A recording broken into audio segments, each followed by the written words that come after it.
people always think that these networking relationships, that something always has to happen immediately after, or you walk up to someone and you ask them to be your mentor. But really, I see networking as dating for friends, right? Just to find a bunch of people who you think are fantastic, taking a special interest in them. And it's amazing how when you take that curiosity, really learn about their path, they know that you're job seeking. And then as soon as that role comes open at their company, you're the first person they think of.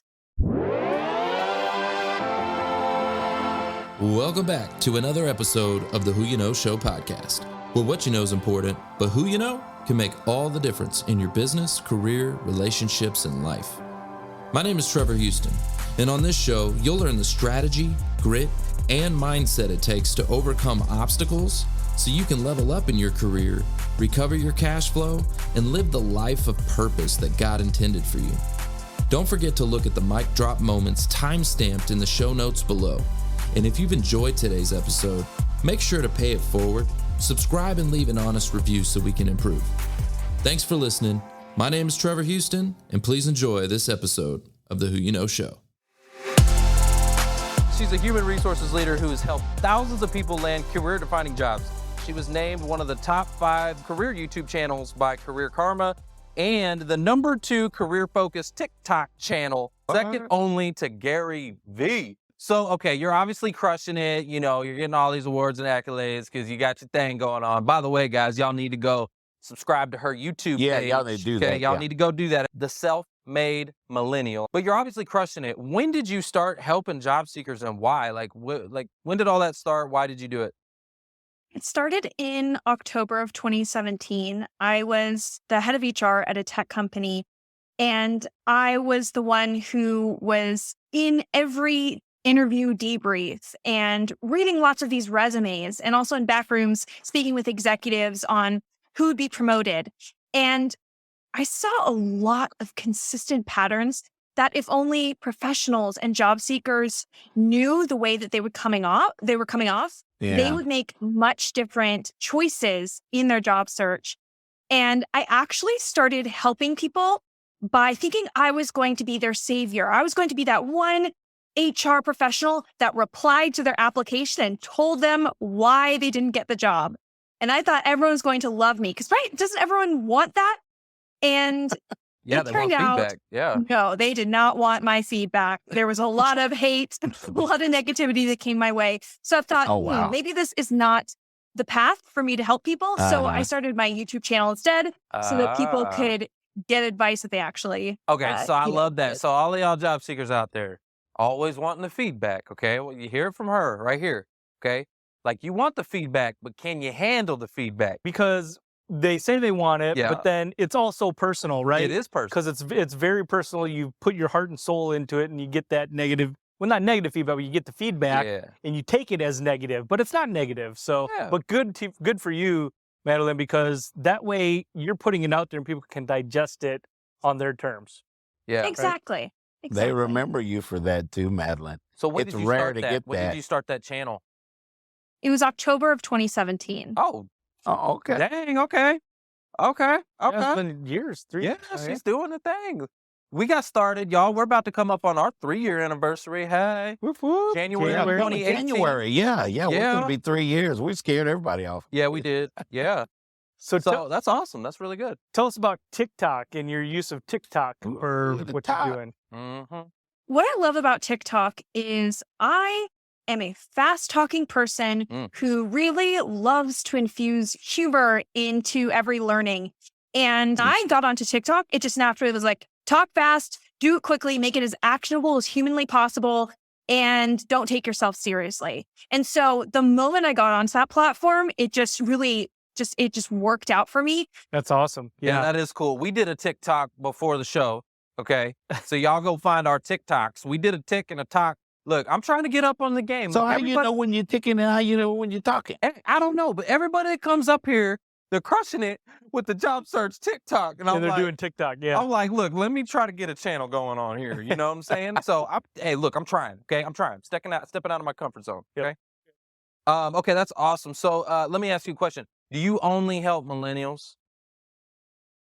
No, it's actually, I've had people in my programs all generations, and also skewing a lot of people who are older generations because they have found that they are often in the same role for more years, and they come back into the job search and they realize, whoa, the rules have changed. And if they just have that learner style like me, where I want things as quick as possible, get to the bottom line, give me the steps, make it actionable. There's learners like that in all generations. So while I targeted millennials, it's been such a pleasure working with all types of people. Yeah.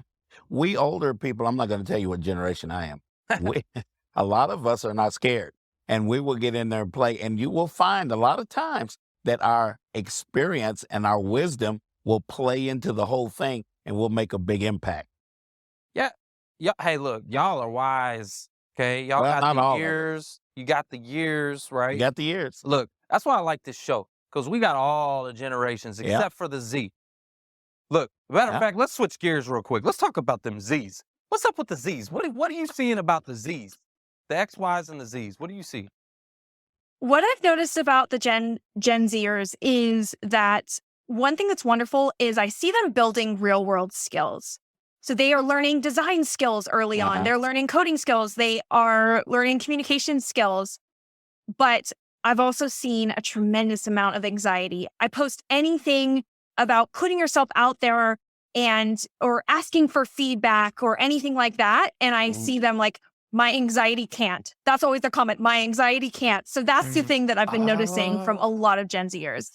Ooh, dang. Hey, I made millennials, so I'm that age. It's interesting to see because, you have this kind of parity, right? Where the younger generations learn from the older generations. And it makes me think back to like the Great Depression, right? So the parents that went through the Great Depression, their kids saw that, and that was the greatest generation, right? The World War II generation. They grew up, and so they're fantastic workers, super hard savers, right? They saved a lot, prepared for themselves because they saw that and they learned from that. And so I think we're seeing that, right? In the employment and job search world where, the Gen Z, they're learning and they're seeing what has happened to their parents who are going through. Well, it always has to do with your parents. Like, I mean, it's the way you were brought up, but the way they're brought up was like, this was halfway through my life, right? This was their entire life. Okay. That's all they know. This is it.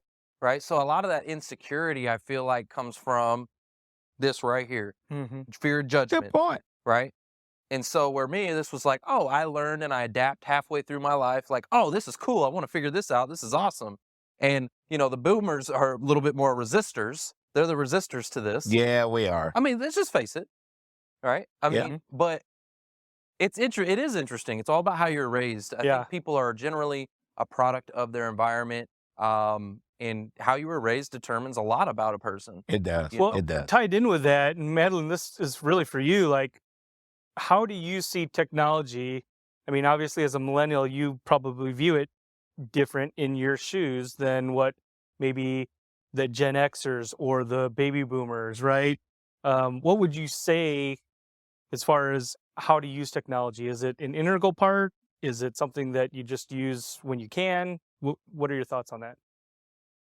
I think that we often underestimate how important our digital footprint is in the job search, especially as we get to these higher level roles. If I'm going, if you're hiring an executive, we want to be able to find that executive online.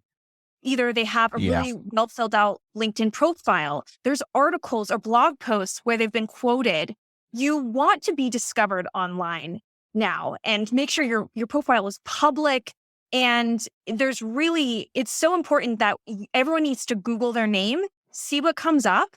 And you actually have a lot of tools at your disposal to change what those results are. Creating your own web page or really utilizing the way LinkedIn already ranks to level up that profile so that that's likely one of the top 3 things that shows up. And then you're able to really craft your image online. Yeah, I love that. SEO, you got to make sure that you whatever is showing up looks good, right? And for you high-level executives, like if I'm hiring, like, and I Google your name, I want to see some articles. I want to see some I want to see some substance. I want to see you featured in Forbes. I want to see you, I want to see some cool stuff that I'm like, oh, ooh, this is the executive I've been looking for. Right. Like a resume makes you want to dig in and sit and find out more. 100%, 100%. So yeah, internet is definitely important. What do you think is the biggest job seeker millennial mistake? Like millennials are just dropping the ball. What do you think it is?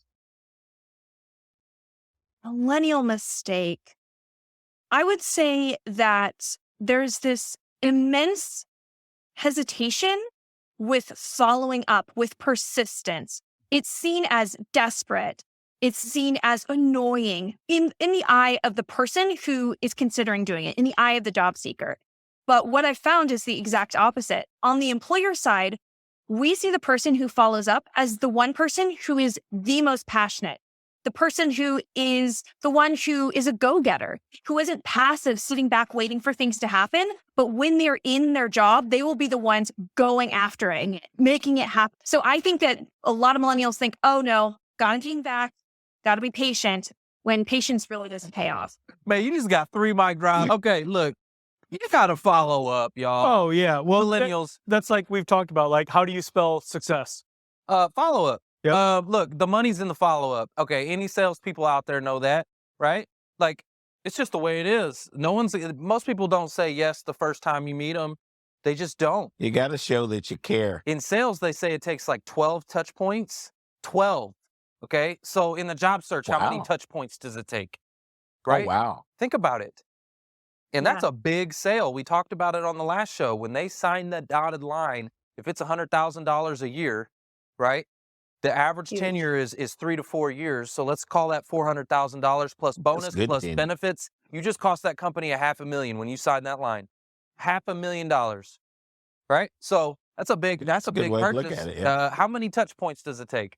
No. How many's enough? 12? 20? I guess it would I'm going to say this. What? It would depend on what your relationship is. I'll shut up. Well, look, if you have already built a relationship prior to, which we have a special guest behind the scenes right now, Julie, we were talking before the show, and she said, while we were going up the elevator, she goes, I feel like I already know you. I feel like I've already met you. Yeah. Why? Because of the videos, because of the social media, because of what we're putting out there. She goes, I feel like we've already met. Yeah. And so I think you can expedite your search. You can expedite what that employer, how they feel about you, how you make them feel by putting yourself out there, by getting out there. So on video, I think it's real important. What are your thoughts on that? You like that? Yeah, there's the marketing rule of 7, if you all have heard of that, where I'm ready. For a typical customer to convert, they need to have had 7 different touch points with you to feel that familiarity. And familiarity breeds fondness. And you're absolutely right. It doesn't have to be 7 emails. It could be them seeing a post of yours on LinkedIn, or them hearing your name talked about by a coworker. These are all touch points. Yeah, 100%. 100%. I love it. I mean, think about the customer journey, right? I think about the customer journey. I recently went through Shay Rowbottom's boot camp, right? Oh, yeah. And I remember that customer journey to a T. I remember the first time I saw one of her posts. I remember it was straight value. It had nothing to do with marketing or video or boot camp or any of that. It was just straight value. I seen it over and over. I started, and I was like, I love the way her videos looked. And I started to get familiar with her content. I followed her. And then next thing you know, like, I'm seeing other people with similar stuff, and I'm like reaching out to them. Hey, what software are you using? Right? And I'm like, hey, what are you doing? What are you doing? How are you doing it? Right? And they're like, oh no, it was Shay. Oh, I'd already been familiar. And I'm like, oh, let me go. And next thing you know, I'm signing up for her boot camp, right? Like, there was a journey that I went through, but I'd already got to know her. I was already familiar with her, right? And it's the same thing for a candidate. It's the exact same thing. If you put yourself out there on a regular basis, that employer, they're going to see you over and over and over. They're going to get to know who you are. And then eventually they're going to make a decision on you, whether it's good or bad, but at least you're going to get a decision. That was my exact story with Barbie Winterbottom. You HR contingent folks that are part of our HR CSN, you know Barbie, you know what I'm talking about. Check her out, Barbie Winterbottom. Yeah. check her out. I think she's coming on the show, right? I hope she is. We'll get She's it worked signing out. up. We're going to get that worked out. Okay, let me ask you some other questions. So why do you think millennials get a bad rap? Because I'm a millennial too, right? And so it's actually funny because I don't hear it as much anymore, but you used to hear them dang all millennials, right? And you even see these skit videos where like the millennials are awful in the interview. They're like I'll be late or show up whenever they want. Like, what do you think is holding millennials back?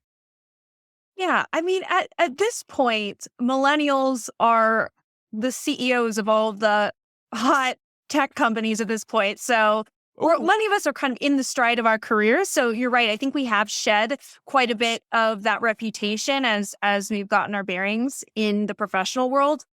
But I think, I just think that we kind of came up in this different environment, this more digital environment. And I don't know, there's this whole thing about us always getting, what's it called? Trophies for not winning. Yeah. And I'm always thinking, who handed us those trophies? Yeah, not me. Millennials didn't buy our own trophies. It was the boomers who raised us who were giving us those trophies. So I don't know. So it's I raised one. There you go. So whose fault is that for giving the trophies out? That's what I'm saying. Mine doesn't have any And first of all, I didn't get no trophies. Nobody gave me a dang thing in my life, okay? I got lots of trophies, but I earned every single dang one of them. First place, okay? None of this, participation junk, okay? First place, all right? I got a lot of those.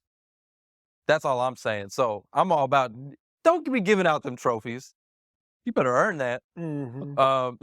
That would be sad. I've not seen very many participation trophies, but I've heard about them. And no, that doesn't calculate. So I have a question. So Madeline, in your career, right, your trajectory and the path that you've taken, how integral has networking been?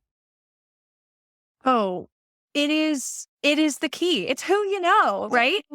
It is so important. So yes, you can get jobs the regular way. I would say that truly being curious about my career, and I teach this to other people as well, is getting to know other professionals, taking a genuine interest in their careers, how they got to where they are. And people always think that these networking relationships, that something always has to happen immediately after, or you walk up to someone and you ask them to be your mentor. But really, I see networking as dating for friends, right? Just to find a bunch of people who you think are fantastic, taking a special interest in them. And it's amazing how when you take that curiosity, really learn about their path, they know that you're job seeking. And then a month down the road, as soon as that role comes open at their company, you're the first person they think of. And it's this wonderful feeling of it's a really meaningful relationship versus kind of, sending out resumes into the abyss. Yeah. Yeah. And it's so crazy because we're in this culture of I want it now, right? Immediate gratification. And that's what a lot of people's approach to social networking is, right? To social media and networking, like LinkedIn. Oh, I'm not going to talk to them. They're not going to be able to help me. Wrong. So that, well, hey, look, you think you can, you think you can't. Either way, you're right. Yep. So if you think they can't help you, well, guess what? They are not going to help you. That's right. But if you think they can, and you invest and you spend time and you build a relationship and you cultivate, maybe not today, maybe 5 years from now, who knows? That person elevates you and is the biggest person that you've, in your entire life, development wise. Yep. Like I'll give you an example. There's someone in the chat right now. Shout out to Elizabeth from Waldorf University, right? So, like, we built a relationship, but she was searching. I had reached out to her, right? She didn't even need me. She landed like the next day. Okay, but it was an outreach. I was reaching out. She landed, but she remembered me because I was trying to help her, right? So now she's with Waldorf. She's been watching the stuff that I've been doing and what we've been doing here, and she, yeah, you now got they're your job investing in resource us, management, right? Yep, And now we're putting on the job resource management series. So things like that, you just don't ever know where it's going to come from. Yep. But it was a seed I planted, and I didn't even realize I planted it because she landed. I didn't even get to help her. Isn't Was that it funny? Elizabeth Haley? Elizabeth Haley, Yeah. Yep. I didn't even get to help her, but she remembered that I tried. Right. Does that make sense? That's awesome. How awesome is that? That is this network, That's guys. networking, That's though. what we do. That's networking. It's planting seeds constantly, cultivate throughout your life, throughout your entire career, whether you're working or not, whether you're searching or not, continuously to build and cultivate relationships is your keyword. That's what you need to do. That's what you got to do. So it's all about who you know. You said it, right? Absolutely. All right. Yeah. I got a question for you. Who do you know that you think could be some extra fire for this show? Because you're in the space similar to us. So who's out there moving and shaking and bobbing and weaving and doing things for job seekers that you're aware of right now? Is there somebody that comes to mind that's like, bing, yep, I know who it is? Yes. He is basically like my brother. Do you guys know Austin Belsack? Him and I are just thick as thieves. He's so exceptional. His tips are flawless. Yeah, we had Austin on the show. We'll see about getting him back on again coming the new year. Austin is cool. He is a good dude. I like Austin Belsack. He's got some amazing information that's out there as well. Such a small world. Now, I know that our viewer, listener audience would love to connect with you. LinkedIn, you can go to Madeline Mann and follow her. Any other way that you prefer that people reach out to you if they want to send you a message or otherwise? I mean, directly. Absolutely. Directly. Come on, bro. Yeah. Hit me up on YouTube, Self-Made Millennial, same name also on TikTok. And yeah, you can also find me at my website, madelineman.com. Two N's, you guys. This is where it's happening, y'all. I'm just saying, hey, I have that question for you. How impactful has YouTube been for your business? It's been phenomenal. It's really a great place to build relationships with people, give those in-depth tips, and really be able to be like a search engine for people. So as soon as they need help on what is your greatest weakness, I'm there. They can search for me real quick. It's the number 2 search engine, isn't it? Or number 3? Number 2. Well, Google's number 1. Google owns YouTube. Google owns YouTube is number 2. But what I love about YouTube, you're absolutely right. It's a search engine. We started our channel, guys, a little bit late. I can admit when I'm wrong. Can I tell y'all? I'm real good at that. I'm going to admit when I'm wrong. Mark was right. Mark said, we got to get the YouTube. And I was like, man, LinkedIn. I was like, bro, LinkedIn's where it's at. LinkedIn. I was like, let's double down on LinkedIn, right? And so we really came late to the game with YouTube, but I know it. I feel it now. We've been spending a little bit more time on our channel on YouTube. So we'd appreciate it, audience, if you go check us out on YouTube too, because we're putting some time and effort into that channel. Subscribe. Go to the Who You Know Show. Check us out.